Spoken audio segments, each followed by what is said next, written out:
In Fujitsu, we work on what we call the 5 core technologies. It's part of the field that I operate in. It's about networking, computing, artificial intelligence, data and security, and convergent technologies. The CIO, in my view, still has to have good, deep technical understanding of the world, but has to have the ability to explain the technical world in business terms. It's very important to treat people well. It's very important to give people the time. It's really important to listen in the world. And something I've learned the hard way, don't always come with the solution.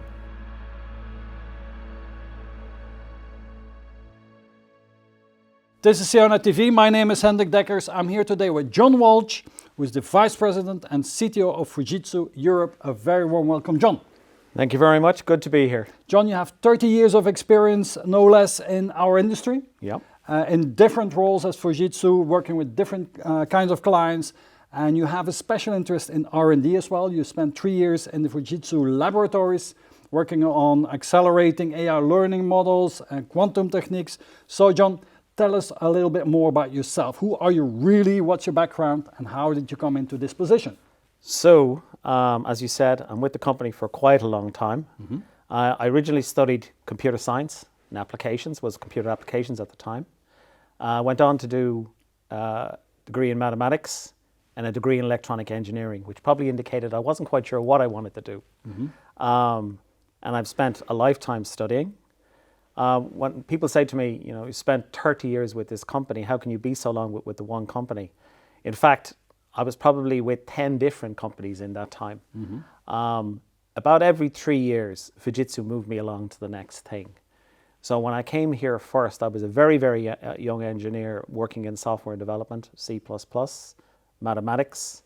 I was sent to the likes of Airbus to work on high performance computing, fluid dynamics and wing design. I spent 3 years working in financial services, 3 years working in manufacturing, 3 years in government, 3 years in defense and national security. I just finished a stint in retail. Then I had an opportunity around 2012 to go to research. Mm-hmm. I spent quite a lot of time there in terms of machine learning, developing tensor mathematics, data representation, which really at the time was very interesting to me, but not a big thing in the world. Not yet. And then of course in 2017 we had the explosion of AI is the way I would describe it. And then suddenly those skill sets became really, really important. Yep.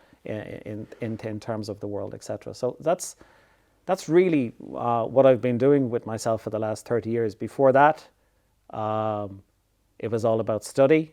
I spent probably the first 7 or 8 years of my life traveling the world, working for various different companies before I actually came to Fujitsu. Okay. Now, John, you have worked in your career with a lot of top CIOs, digital leaders around Europe, right? Mm-hmm. And so sometimes the idea comes up that we are now at the end of the era of IT leadership. So is that true? I mean, just to provoke you a little bit, are we at the end of the reign of the CIO? Do we still need IT leaders today? The short answer, I completely disagree with the statement, right? Mm-hmm. But then you knew I was going to say that, right?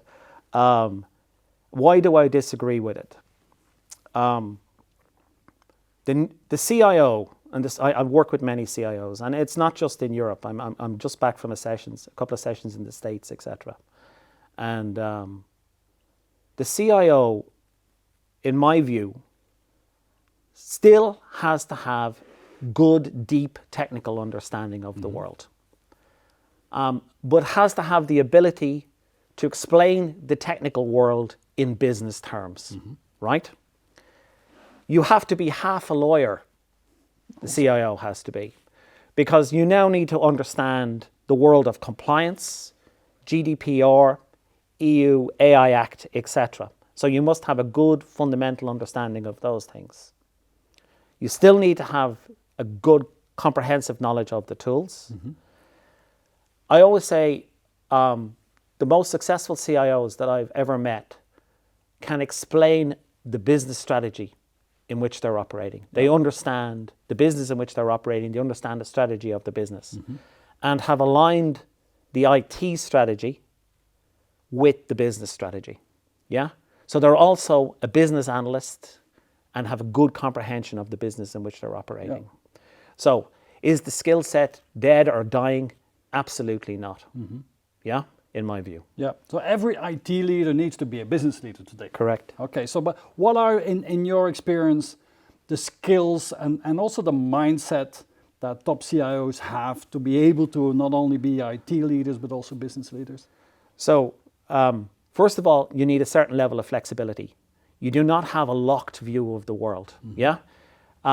Every business changes over time. And certainly some of the business that I'm operating now, almost on a quarterly basis, the nature of the business is changing. A new product has to come along, a new tariff has to come along, etc. That means that IT needs to be very flexible and very adaptable. And the person who's running it needs to be very flexible and very adaptable in their mindset. Now, that doesn't mean that you shouldn't have a roadmap or a framework in which you're operating, and that you need to be able to communicate that framework or that roadmap to the rest of the organization. So this won't come as a surprise. One of the key skills and that ability to adapt is about communication. You have to be able to communicate to the rest of the organization. The business leadership in the organization must understand in business terms what you're trying to do, what you're trying to achieve. So that's a core skill. Do not underestimate the learning curve and the ability to remain curious. All right, it's one of the, I'm doing this probably 30, 35 years. I've still got the curious mind. I still want to understand something about technology. But things have changed for me where I was, I would have been a pure engineer developing a piece of mathematics or developing a piece of code or an AI component or an AI engine or working in quantum. What's now changed for me is how do I apply what I've learned to a business problem? Yeah, and that for somebody who started the world as an engineer, it starts with what's the business challenge I'm now trying to address, and how do I apply this type of technology? So again, it's about flexibility in the mind. It's about maintaining that curiosity, and then be able to relate it to what you're doing from a business strategy perspective, and the business challenge you're trying to adapt to. So it's quite a superhero that we're looking for in a top CIO. All CIOs are superheroes. Okay. Yeah, just that the rest of the world doesn't know it, right?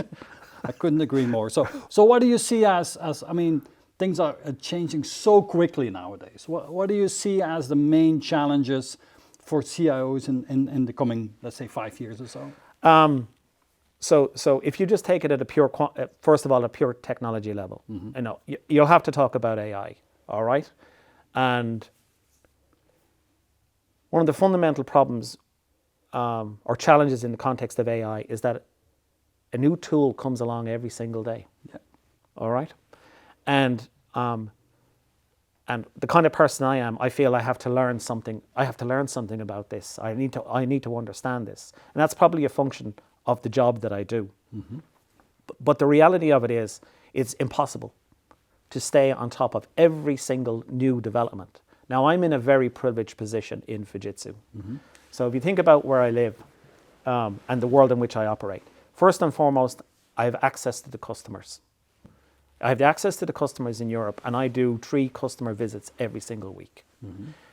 And I learn as much from the customers as I'm able to speak about, yep. Right? Because there's always a new challenge. They're trying to adapt to something, etc. So I learn a huge amount from the customers. The second place I live in is I live in research, mm-hmm. All right? And in research, we do both original research and applied research.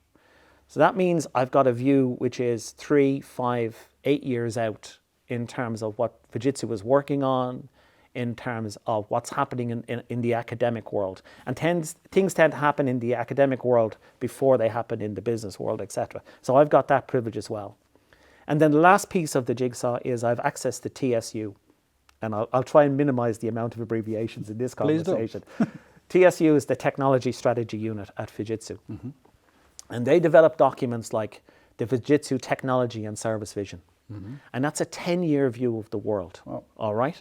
And it's not meant to be a Bible What it's meant to be is it's meant to portray kind of a vision of where we could go. And it allows us then to develop technologies and ideas and services within the concept of that particular envelope. Yeah? So for me, I still struggle to stay on top of everything that's going on. But I've got over 1,000 people working in research to help me. I've got 200 people working in TSU, and I've got the customers. Yeah? And that brings a huge amount of knowledge every week, every single day. Yeah? So I've got that benefit. So the biggest challenge is staying on top of the new things which are coming along. That's in the context of AI. But if you think about what's happening in networks, specifically around light and optronics, that's a major learning curve for people. Think about Open RAN and virtual RAN, still in the context of networks. Networks are going to become, everybody knows that networks are important, but the reality of it is it'll never be more important than when we get to things like edge AI, etc., and IoT. So that's in the context of networking. Converging technologies are going to become really, really important. And what am I talking about here? Again, I'll minimize the number of abbreviations. SDT, social digital twin. So social digital twin, everybody knows about, or everybody understands the context of digital twin. Digital twin is a virtualization or a digitization of the analog world, typically. Of an airport or... Of an airport or whatever it is. What social digital twin is about humans, and it goes back to this concept that I originally started talking about in the context of society. What social digital twin is about is how do humans behave in the real world and attempting to emulate that behavior. Okay? Now, why is that important? If you think about how you consume services, transport system, all right? You have this view of, all of the transport is lined up for the individual, how they will consume it. I want to go from my electric bike onto my bus, onto my train, etc. But having all of those services joined up is actually really, really difficult in the context of a city. And then you make some assumptions that people will move around in a particular way, etc. They don't. Yeah? So you add the human factor. And what social digital twin will allow you to do is things like it will allow you to emulate the behavior of the individual. So not only can you emulate what's going to happen from a transport system, for example, but how people will consume the transport system. So that's in the context of what we call converging technologies. In compute, you've got to worry about high performance computing, you've got to worry about classical computing, and you've got to worry about quantum computing. You've got to worry about quantum inspired computing, and you've got to worry about converged systems in the context of computing. Now, sorry, I could probably do the hour on just that topic alone, right? But it's the reason I'm using those phrases and is just in the world of computing alone, the sheer amount of new developments which are happening there. I haven't even gone into cloud, right, in that context. And last but not least, think about data and security, which is fundamental. Data is everything. Data is the thing which allows us to be objective, to make kind of reliable decisions, etc. The problem with data and information now is that it can become corrupted very easily, and it becomes very, very difficult in the world to distinguish what's real and what's not. Absolutely. All right? And that means that we need the development of systems to enable us to know that we can trust what we're seeing as being real, as being true, as being objective, etc. And it relates back to the original trust comment I made when I started this conversation, etc.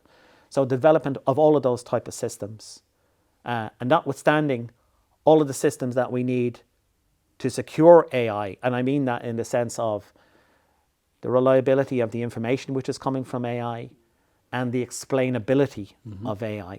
In other words, I've got a conclusion. How did I actually get to this conclusion? Is it possible for me to trace through and know that this is a reliable answer that I can depend on? So there are a few challenges. Yeah, a few challenges. So IT leadership is definitely here to stay, and it needs a superhero to do the job, and we'll have enough challenges for the future to keep them busy, right? Now, another trend that we of course have seen over the last years, decades, let's say, is that there's a democratization of IT at the same time. I mean, with SaaS, with cloud computing, with low code, no code, with AI now, I mean, business is doing their own experimentation, their own execution, their own scaling of technologies. Yeah. So how do CIOs manage that? Because they need to make sure that they set the guidelines, that there's standards, that there's security, that there's resilience, that there's predictability, compliance, and so on. So how do they keep the balance by empowering the users and at the same time making sure that everything that governance and standards are maintained? You're almost answering your own question, by the way. So let me answer this. Let me answer this in two parts. The first part is, yes, the guidelines, the framework, etc. That is still the role of the CIO. All right, and the reason for that is the CIO brings the technical knowledge to the party, brings the core of the systems to the party. That's never going to move away. Yeah. However, the most successful CIOs that I have met not only have technical people working for them. They have very good technical people working for them. And my general view of that would be you must try and always retain those people in the context of your organization. You keep them, right? However, you also need project managers and you need business analysts. The most successful CIOs that I have seen employed their own business analysts. And then what did they do? They take their business analysts and they embed them into the business. You don't have them sitting in where the CIO sits. You take your business analysts, you say, go forth into the business and sit in the business and work with the people who work in the business every day. That allows you to do two things.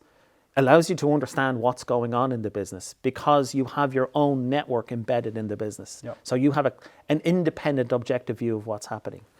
And the second thing it does is it facilitates the learning. You're closer to the business. You build up trust with the business so that your business analyst is not only representing you, but is also has a view of what's happening in the business and can come to you and say, I'm sorry, I object. We need to change things here. Yeah. And that's how you achieve that balance. You need to have those people embedded. I did a massive project in data science and for an organization about 3 years ago. Really, really huge project. And they realized, at the core of their organization was data, and they had all of these different data silos.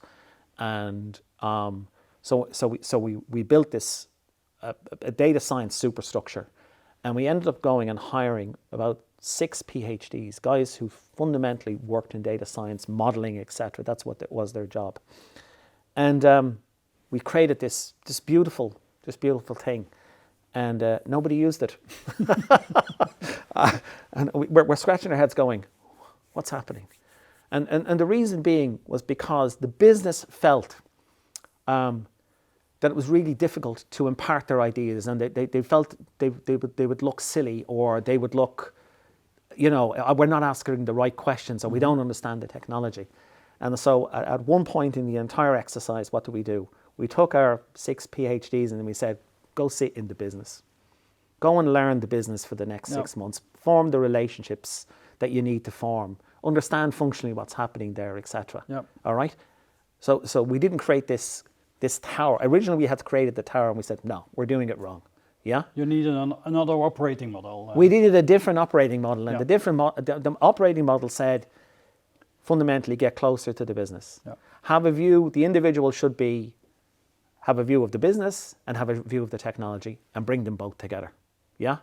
So that was the fundamental change that we realized we needed to make. John, a second trend that I want to talk to you about is that the age of multi-year outsourcing, rigid, long-term IT roadmaps is really over.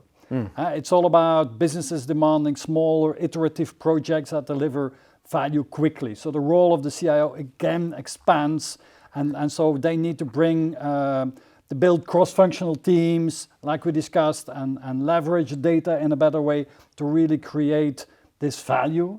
But at the same time, do that in an ecosystem with strong partners and so on. So let's talk a little bit about that. How do you see that change, and also how do you see the changing relationships between organizations like Fujitsu and your clients? What's the impact of that? So, this concept of the 5-year or the 7-year deal, it's happening less and less, right? And the reason it's a very simple. It's the world is changing at such a pace that the thing that you need today is not the thing that you're going to need in 24 months or in 36 months or 60 months, which used to be the 5-year deal, etc. You're absolutely spot on. As a CIO, and in my case, I sit across the table from the CIO, etc. It doesn't forgo the need to have an overall plan and to have an overall framework. All right. It just means that from a planning perspective, the CIO has to maintain flexibility. And what I mean by that is we have a business strategy. Most business strategies are good for at least 36 months. Then we're not going to be changing the business strategy because we need to embed the business strategy. That means that the CIO looks at the business strategy and says, right, what are the things that I need to achieve to get the outcome that we're looking from a strategic perspective. Now, then you look at and I'm seeing more and more of this. We start with proof of value or proof of concept. And no proof of value or proof of concept is longer than 8 weeks. In fact, I had one CIO and said, if you can't do it in 8 weeks, I'm not really interested, right? Because the rate at which my business is in fact actually changing. So what I'm seeing more of is smaller engagement with customers, but very, very focused engagement. So in other words, we're there to achieve a single objective, okay? Which is fine because it means that it's very clear as long as you say, what does success look like? What will success look like in 8 weeks' time? Yep. But it does not forgo the need to have the strategy, then identification of the projects within the strategy. The other thing I'm noticing is that everybody is outcome focused, as opposed to, it used to be, we start the big project, we get the project team together and all the rest of it. Yep. But really what matters here, and if you actually think about it, is the outcome. Yep. What do we want to get out in 3 months' time? What do I want in 6 months' time? And it doesn't matter whether you have 3 people or 100 people working on that particular project. What matters is, are we going to be able to get the outcome that we actually wanted to achieve? So have you moved from a client-vendor relationship to more a strategic partnership relationship? Yeah. So I'm one customer I'm working with at the moment. It's a very large airport, okay? And so typically, the traditional way would have been doing it, you would have been done a 5-year deal or a 7-year deal, etc. But I've been brought in to focus on optimization. So the topic for me, now the team, there's other teams, other Fujitsu teams doing things like work like shift, providing the core infrastructure to the customer, working on various different projects. But when they engage me and they engage the team that I work with, they said, we want you to focus on one thing only, which is on optimization. All right? And we need to free up capacity at this location. And the reason we need to free up capacity at this location is because we're trying to make improvements. So free up a scenario in which we have 3 or 4 gates available to us every night. Now, that sounds like a really easy thing to do.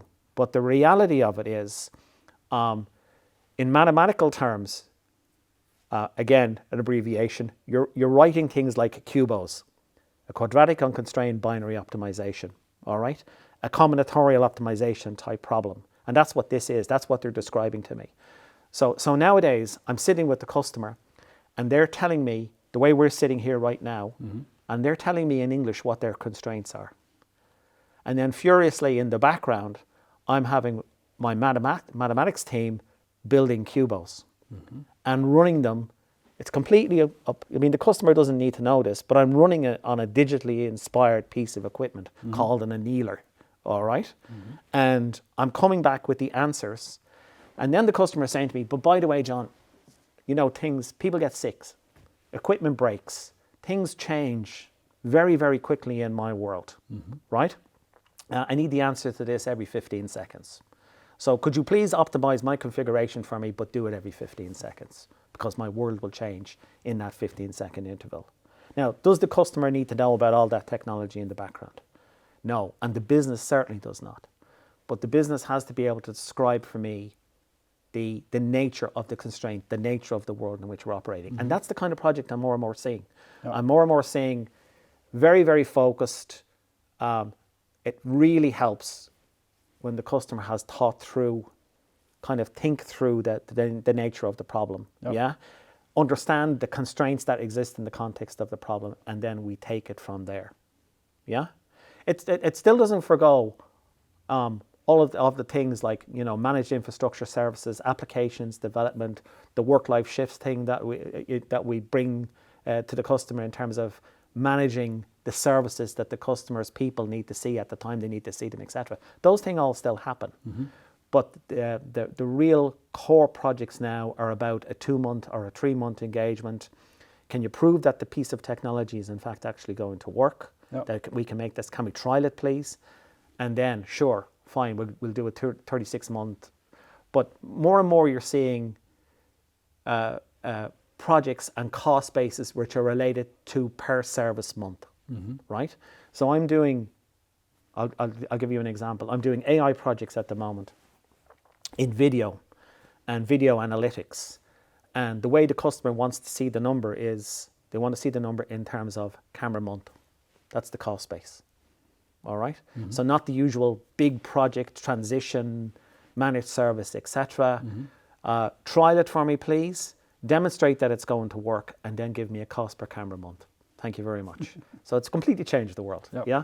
Good. Another technology that is, I mean, that's going to change the world is quantum and quantum computing, quantum techniques. Tell me a little bit about that, because that's a domain that Okay, you've been in so as well. this is one where, without question, Fujitsu is a leader in this space, right? We hide it really well, by the way, but we're absolutely a leader, and some of the guys in research are absolutely amazing people.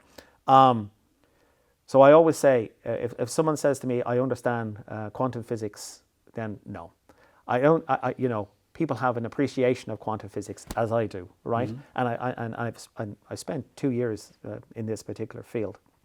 And there are people much learned, much better than, you know, I'm merely only scratching the surface here. It will, if we can enable a true quantum machine, a true quantum device, then it will deal with a subset of problems that exist in the world. Yeah, yeah. So and those problems relate to, you know, combinatorial optimization type problems, etc. But where, you know, and it will help us quickly select answers to problems. But again, it will be about selecting answers to problems optimally. Specific, yeah, to a very specific type of problems, etc. And the interesting thing is that AI is starting to impede on that particular world. You know, candidate selection, particularly in the development of drugs, and when you need to do things like changing molecules, adding new components, adding new elements, etc. So there is a kind of convergence between what's happening in the world of AI and what's happening in quantum. When will we have a usable quantum machine? That's the really big question, right? And, you know, I've heard people say 10 years, 20 years, 30 years, etc. If you look at what Fujitsu are doing, right now, in a month's time, I think that'll be within a month, we will have a 256 qubit machine. Okay. You can achieve nothing with 256 qubits, but it's very, very good from a training perspective, learning the world of quantum, learning how to program a quantum device, the whole paradigm, etc. Within 2 years, we'll have a 1,000 qubit machine. We believe that a usable machine might be 60,000 qubits. Okay. And to do that, we've developed a star architecture, and we're spending a lot of time on specifically around fault tolerance. So you'll see this from Fujitsu, FTQC, fault tolerant quantum qubits, right? Or quantum computers. And we're spending a lot of time managing the faults, and once we achieve good algorithms in that particular space, then we think we may have a usable machine. Now, would we build a 60,000 qubit machine? No. We'll build 10,000 qubits machines and sort out the interconnects. Okay. Hence why networks are so important, where I refer to networks and light and optronics, etc. Yeah. So we think that's where it is. Now, when could we have one of them? 2030. So when do CIOs need to really look into this and get ready to implement that in parts of their organizations? CIOs, so it depends on the business that you're in. All right. So if you have to work on complex optimization, if you have a complex optimization requirement in your business, that facility is available to you today. There's this, we need to wait for a quantum machine. You don't have to wait for a quantum machine. They have quantum-inspired machines. You heard me mention earlier the concept of a digital annealer. And I would need 2 hours to get to all the mechanics of that, which is time we don't have. But you have the ability to consume quantum-inspired machines today. They can work on ridiculously complex optimization problems. That facility is available today. Yeah? So, and you may or may not be cognizant of it. If you are cognizant of it, then it may be applicable to your business or not. I use the example of the airports. I work with a customer, and I'll give you a really simple example. Titanium is a really expensive metal, right? It's expensive to produce.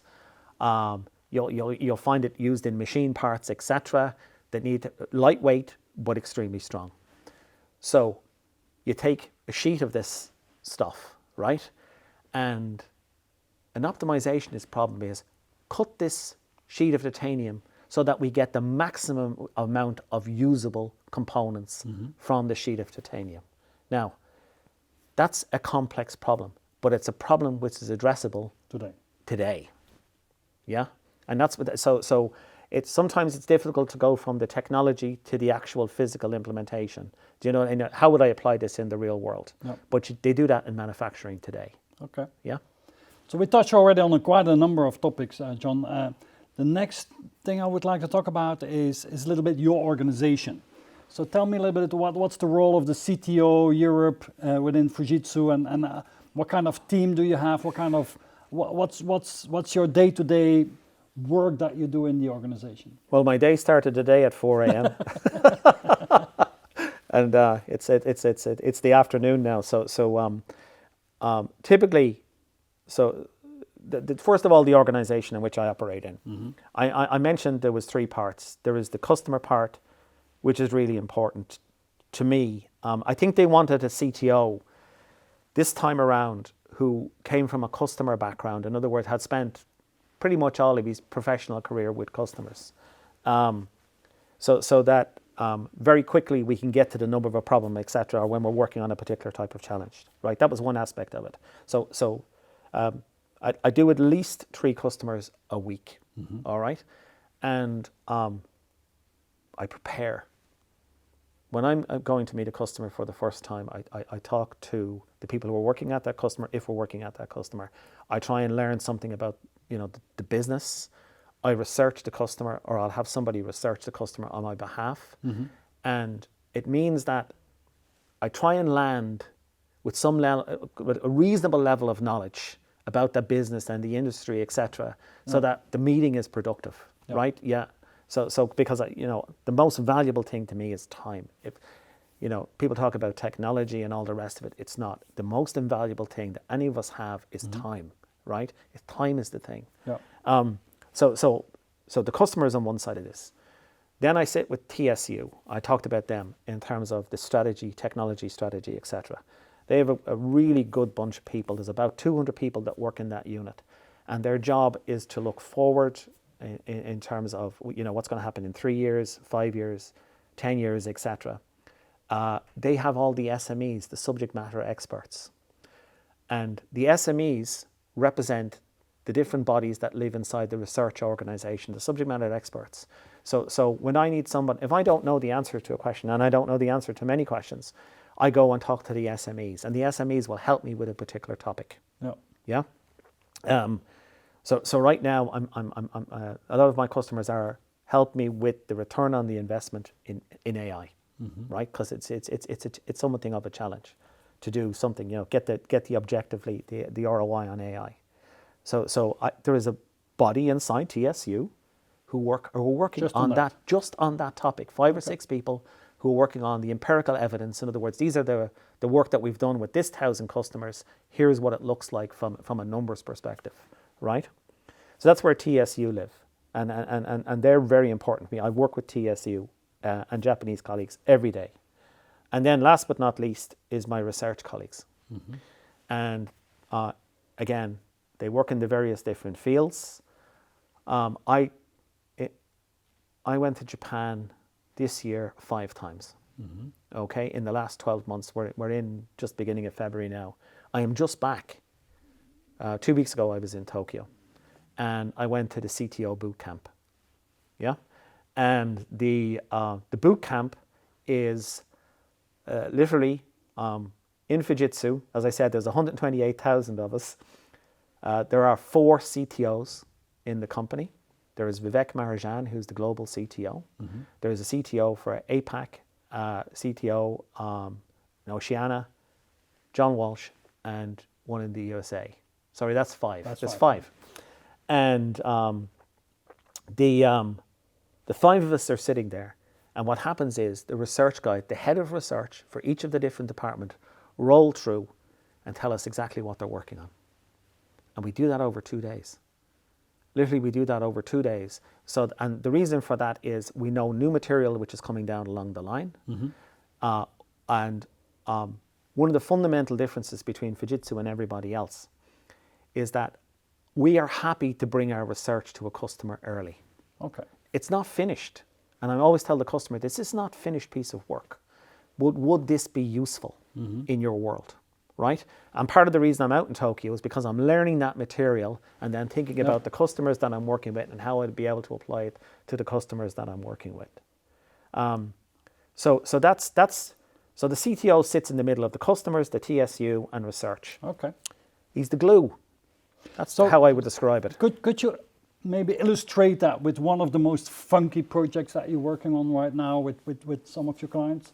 One of the most funky projects that I'm working on right now, and what we're working on is the entire patient journey from the first day the patient enters the medical system right to the last day where hopefully everything has been resolved. And that's about all of the compliance things that we have to do, all of the things that we do around the research in terms of the diagnostics, etc.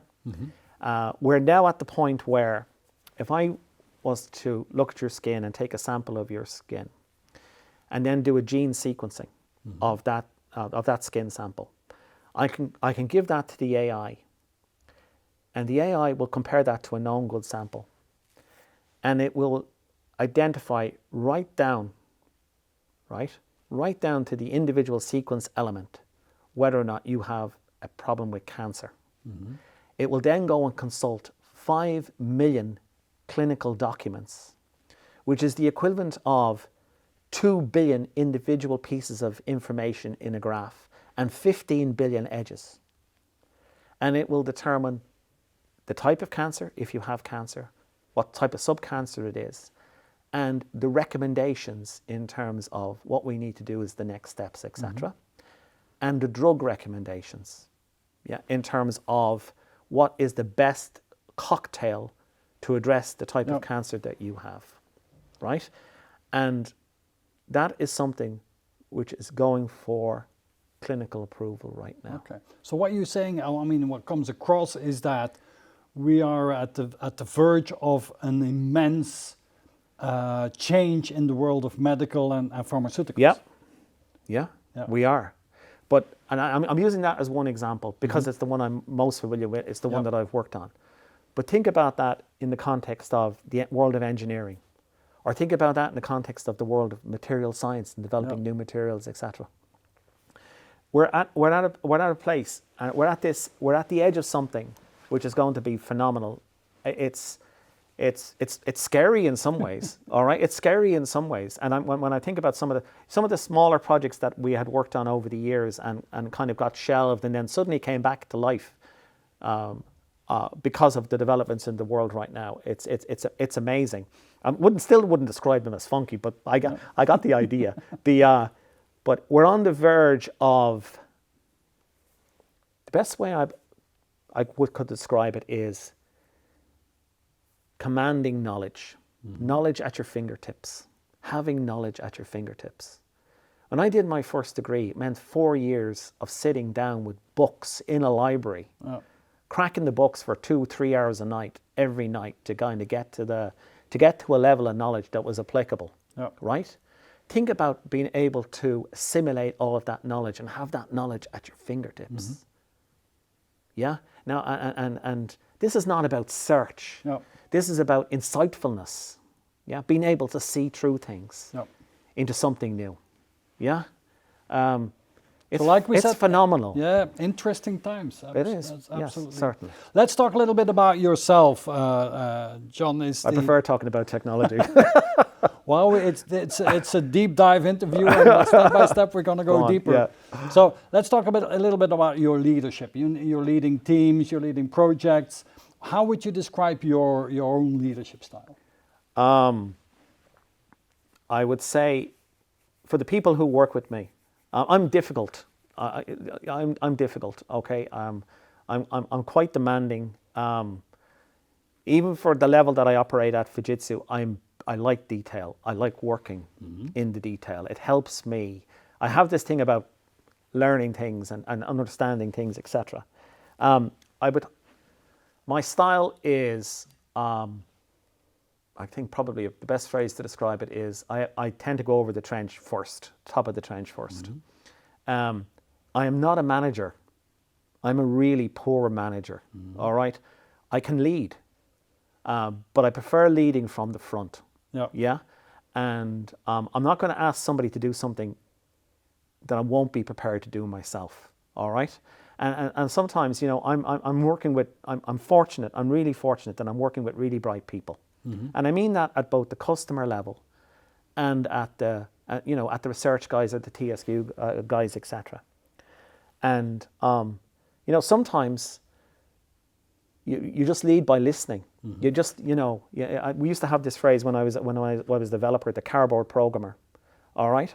You're working on a problem and you can't see the answer, right? So you may know nothing about what I'm talking about, but I go and I explain my problem to you. And the very fact that I'm explaining my problem instantaneously, I can see the answer through my problem. Correct. Right? Sometimes all I can contribute is the cardboard programmer, But I tend to lead from the front. As I said, look, I'm curious about things. I need to understand how things work. And that's the leadership style that I have. The other big thing for me is, I said this thing about time. This is a big thing for me. It's about giving people time, giving them your time. Yeah. My day, it's a particularly long day today, but my day can be, 20 half-hour slots. All right. But every half-hour slot has to mean something. Yeah. And that person, when I was dealing with that person in that half-hour slot, I gave them my full attention. Now, it's a difficult thing to do. Yeah, because there's the big picture and then there's the task-focused stuff you're working on in that moment in time, etc.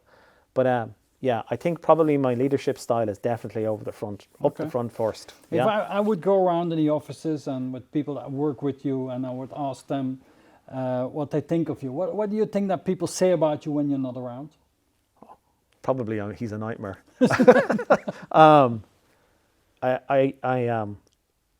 I think people like working with me. I probably, the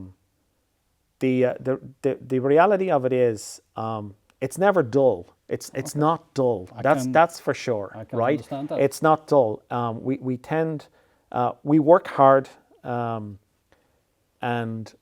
there are things that are important to me.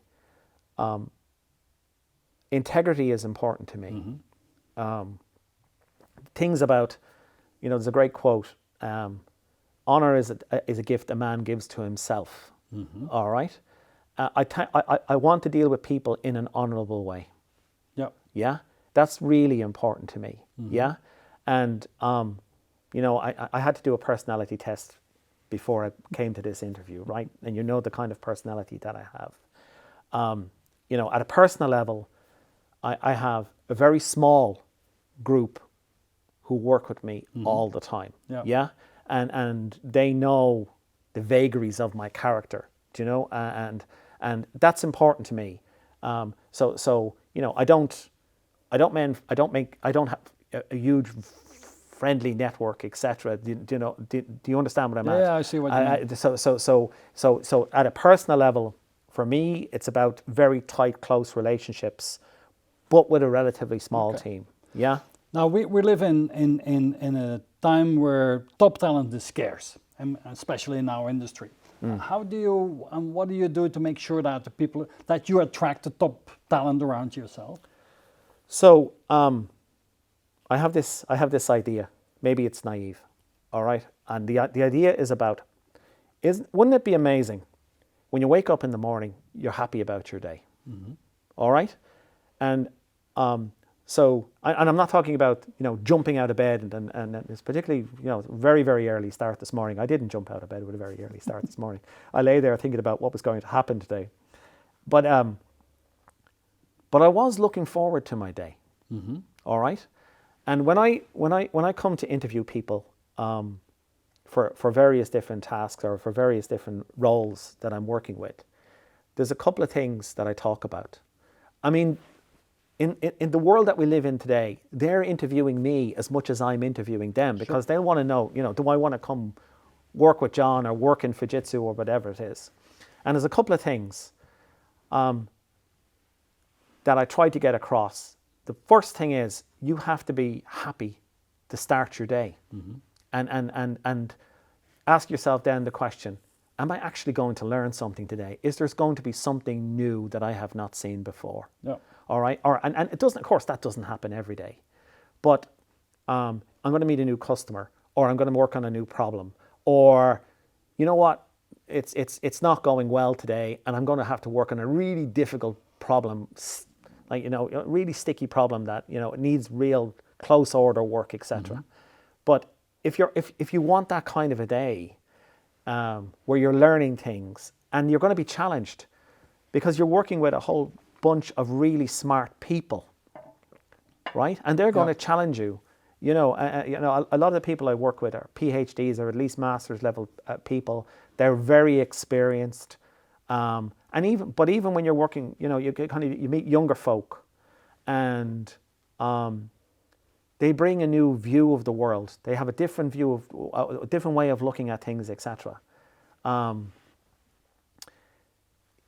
What I say to people initially is, if that's the kind of day you want, then spend a bit of time working with us, and we'll see how we do it. John, you're clearly very passionate about your job, about the company, about technology. What are your passions outside of work? I better mention my wife, Katrina. Family is really important for me. You got kids? One daughter, Lily. She's a good kid, teenager, 17. Good at the books. Maybe she got that from our old man, I think, probably.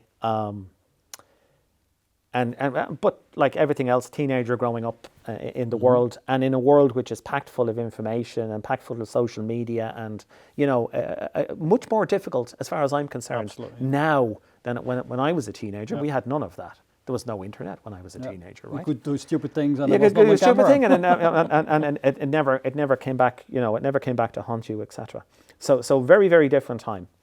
The passions I have outside of, my family is important to me, and I'll just say that I'm Irish, yeah. So family is a thing in Ireland, and spending time with them, and I don't get to spend as much time. I travel a huge amount. It comes with the nature of the job, etc. And it's required. I do the travel that's actually required. So I'm not frivolous about the travel either. Particularly around when it comes to sustainability. I do the travel that I need to do.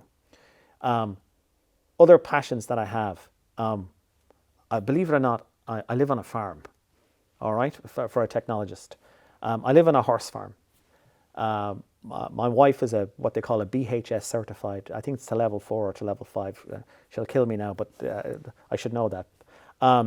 So she's very highly trained in terms of the horse world and the equine world, etc. So there's a whole other life that I have. Very different. Which is, I know nothing about horses. Let me just say that straight out, right?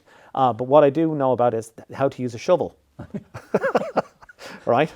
So you work in the stables? I work at the weekends, and when I'm home, it wouldn't be unusual to find me mucking out 10 stables on a Saturday morning.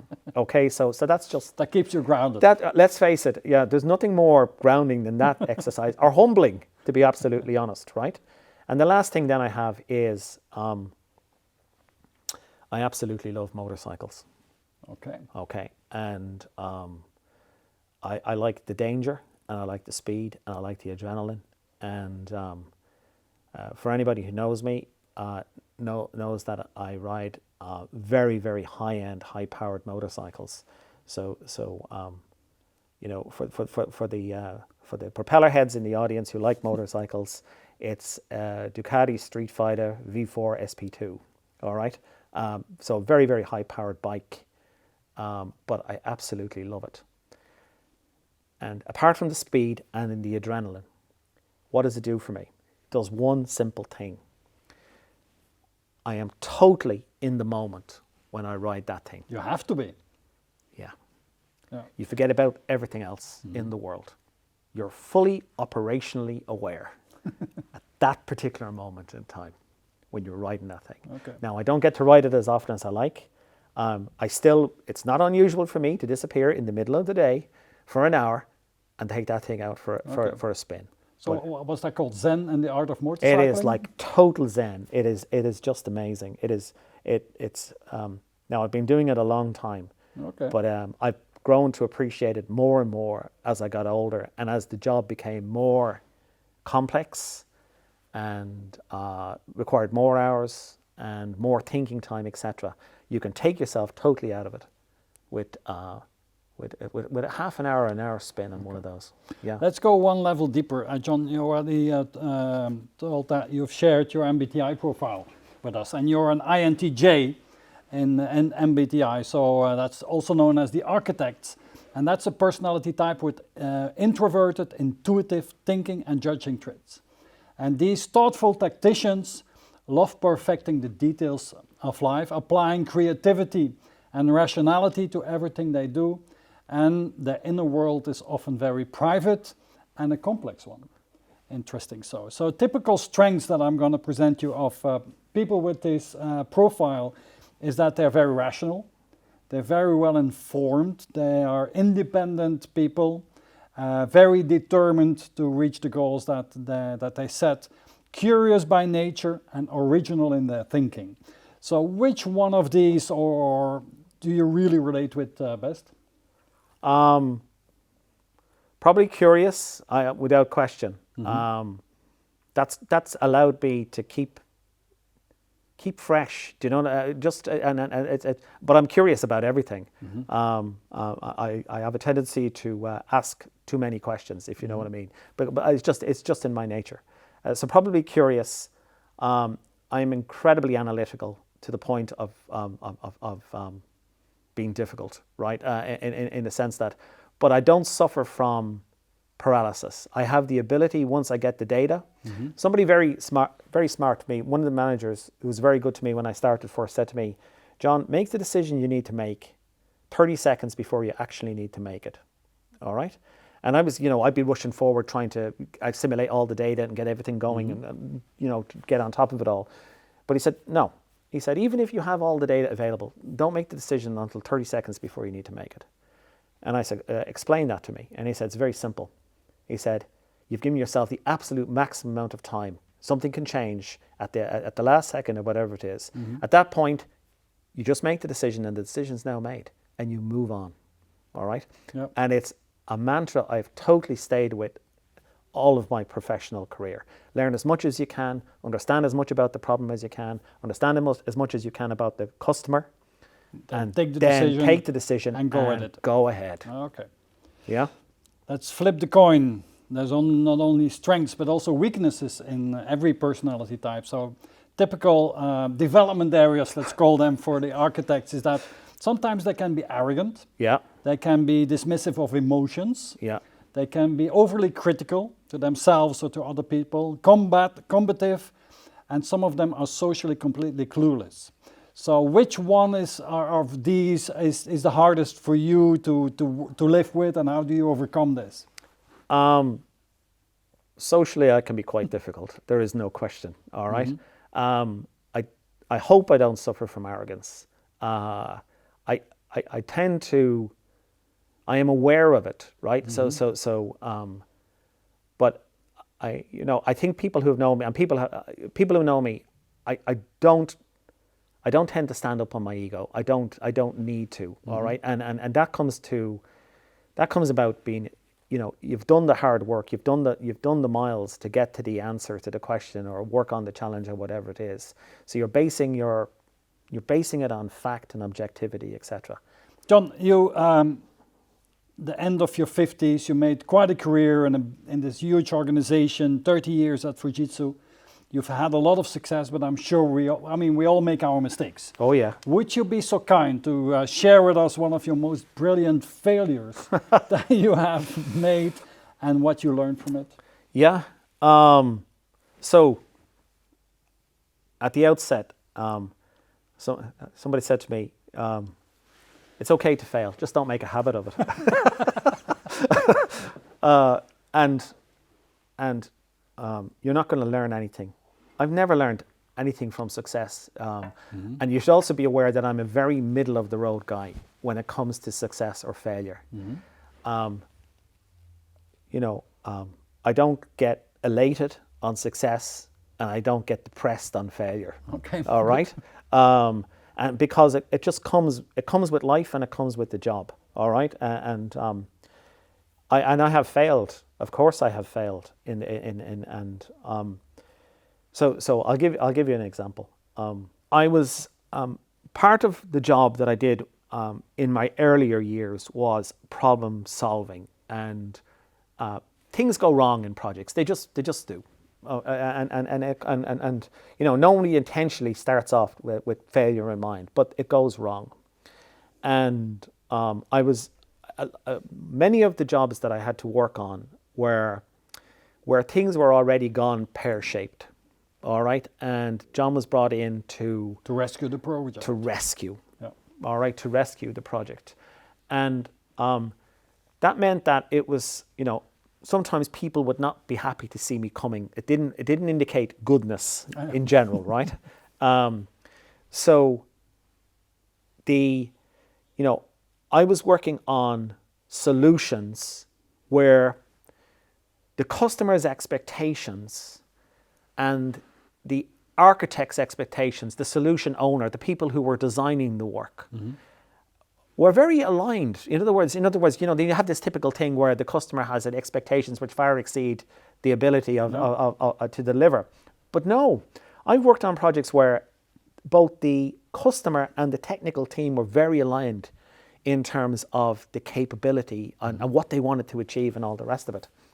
And I remember I spent, I got a phone call from my then boss at the time. It was still in Fujitsu, by the way, and Regina, and she rang me and said, could you help me with this?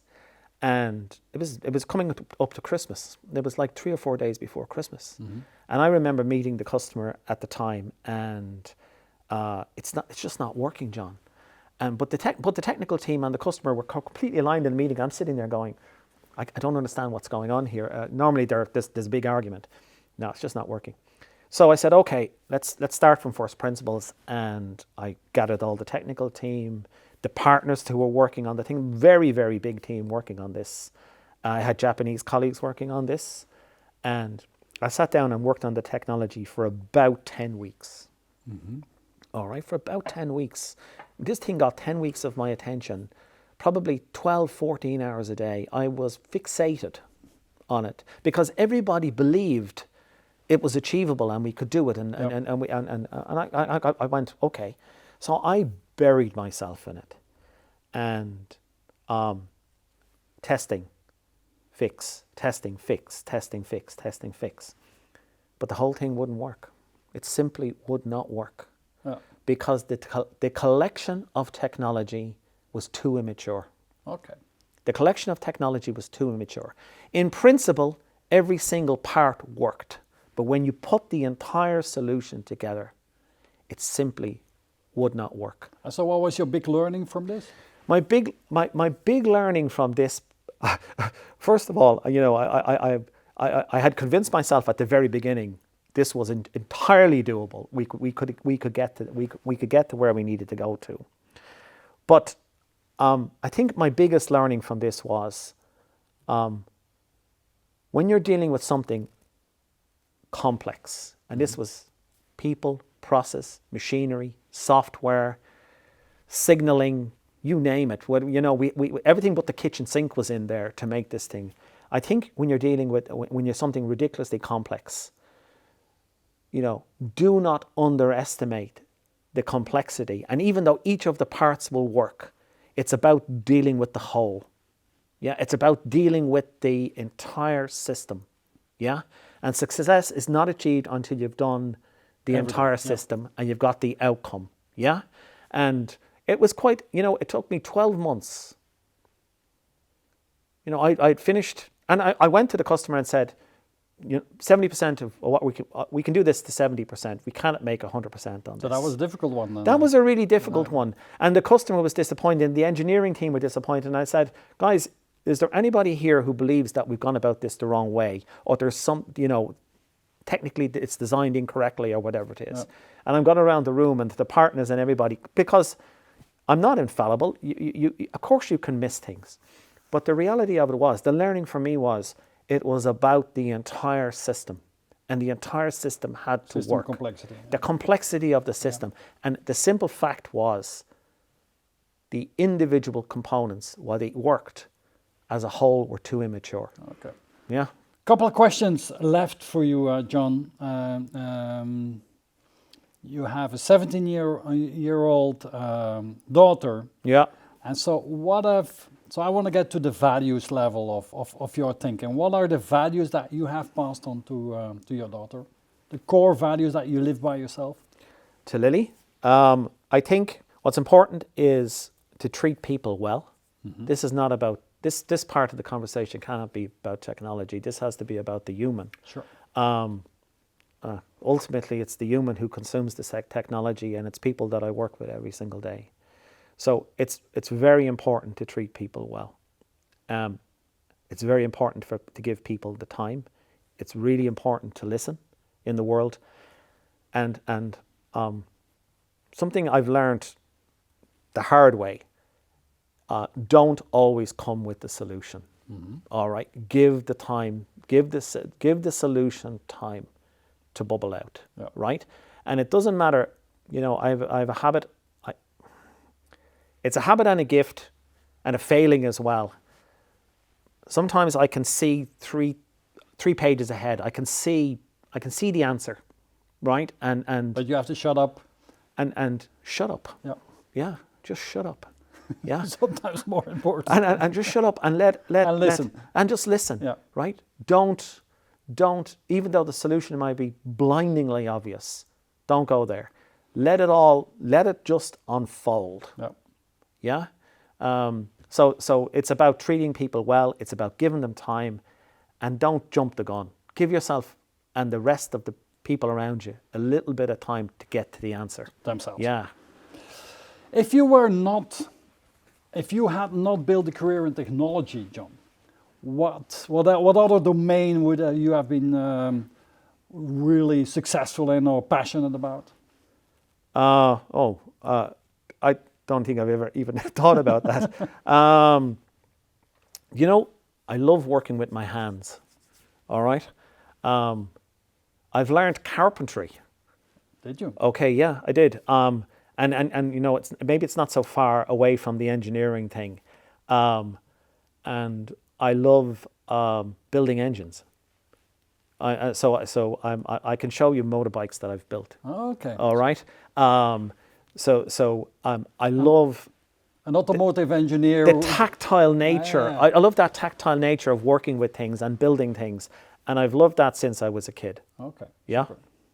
John, these videos are watched by young professionals that want to build a career in a large tech organization, and that would like to follow in your footsteps. What is the advice that you would give to these young people? What is the advice that I would give to these young people? I'm probably not qualified to give you the advice. I can only tell you what's worked for me. Mm-hmm. Do the thing that's going to make you happy. All right, you're going to spend, not necessarily.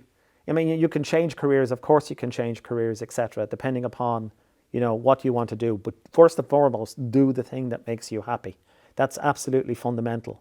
You're going to spend a lifetime doing it, or part of a lifetime doing it. You may change it, so it should make you happy. Learn